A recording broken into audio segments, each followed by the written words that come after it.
Halo semuanya, di sini gue bakal jelasin tentang bipolar junction transistor atau biasa disebut BJT. Bagaimana dia bekerja dan gimana sih rumus-rumusnya. Pertama-tama gue bakal jelasin dulu gimana transistor itu bekerja ya. Jadi di sini kan transistor kan ada elektron ya. Terus elektron itu kan bergerak ke base, nah kayak gini, ke base. Terus dia terus muter. Kemudian ada juga yang elektron yang ngalir ke kolektor sama ke emitter dan balik lagi. Nah, oleh karena itu kita bisa simpulin bahwa arus yang ngalir itu kan kebalikan dari arah mengalirnya elektron ya. Jadi kayak gini.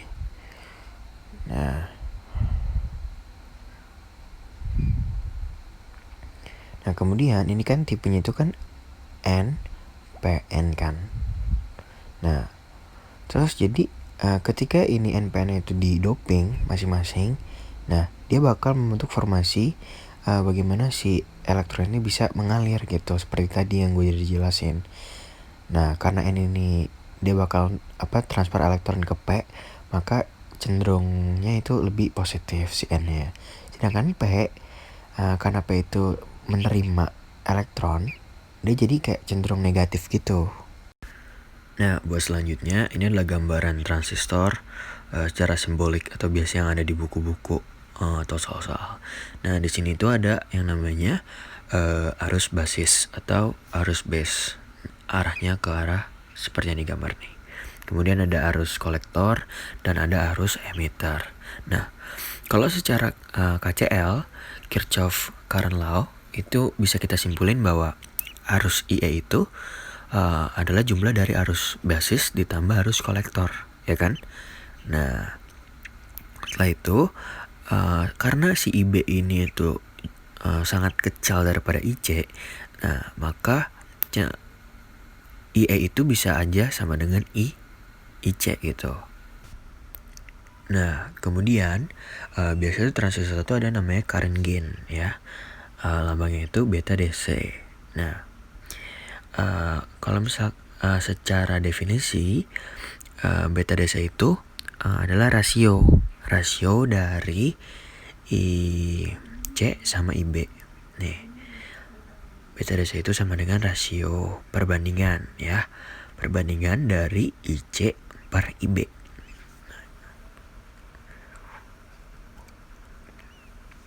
Nah, kemudian misalkan gini, kita punya transistor yang punya current gain itu 100. Terus dia juga udah punya arus basisnya itu misalkan 1 mili ampere ya kan. Nah, berarti kita bisa ngitung IC-nya nih. Tadi kan kita tahu bahwa beta DC itu kan sama dengan berapa? Sama dengan IC per IB ya.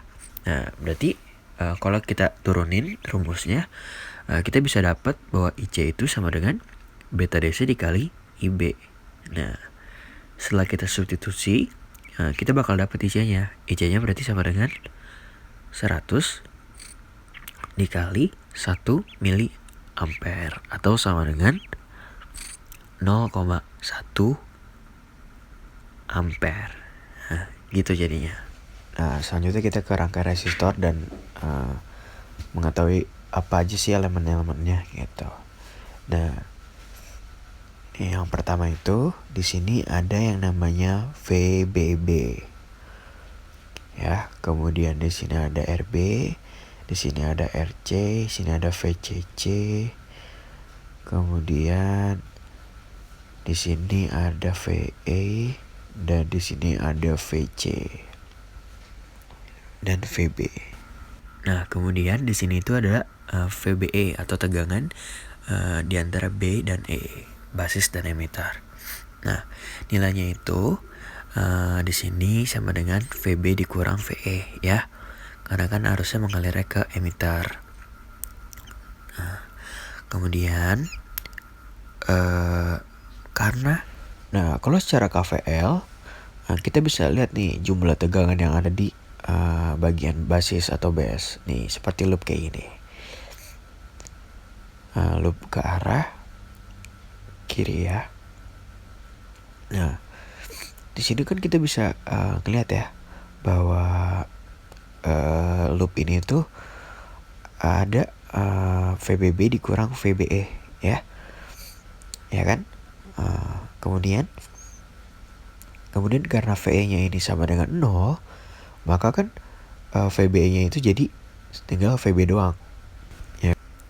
Nah, di sini ada 3 kemungkinan VB atau pendekatan ya. Yang pertama, VB itu bisa 0 nilainya. Terus yang kedua bisa 0,7. Biasanya kalau 0,7 itu silikon ya. 0,7. Nah, atau bisa juga lebih dari 1 volt gitu. Jadinya ini 3 pendekatan si nilai VB. Nah, kemudian kita bisa nyari IB nih. IB itu dari sigma V dibagi RB. Arahnya ke sana. Ya. Kemudian di sini ada IC yang arahnya ke sana. Berarti IC kan itu tadi kita bisa dapetin dari current gain kan, bahwa IC itu sama dengan beta DC dikali IB. Nah, kemudian kita bisa nentuin VC nih. Kalau kita dapat IC, VC itu sama dengan IC dikali RC ya kan. Nah, setelah itu ada tegangan di antara VC dan VE atau bisa kita sebut VCE.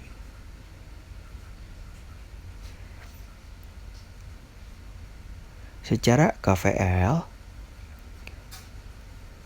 nah bisa kita dengan loop nih, loop kayak gini, ya kan? Nah, di sini bisa kita tinjau bahwa VCE ketemu minus VCC ditambah IC RC atau tegangan yang ada di RC ini, gitu, sama dengan 0 ya ini. Nah, kalau kita pindah ruasin, kita dapat VCE itu sama dengan VCC dikurang IC RC. Nah, gitu jadinya.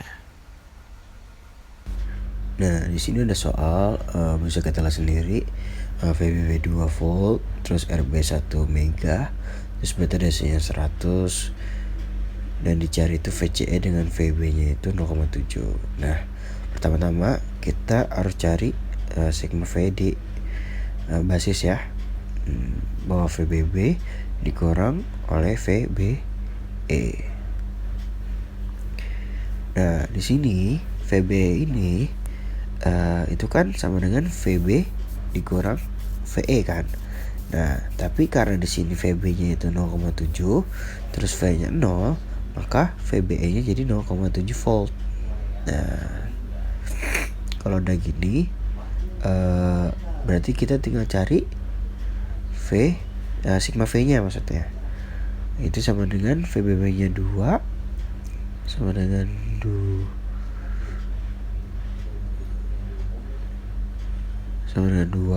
dikurang 0,7, yaitu 1,3 volt. Nah, kemudian setelah kita dapat sigma V-nya itu sama dengan 1,3 volt, nah di sini kita bisa nyari yang namanya IB.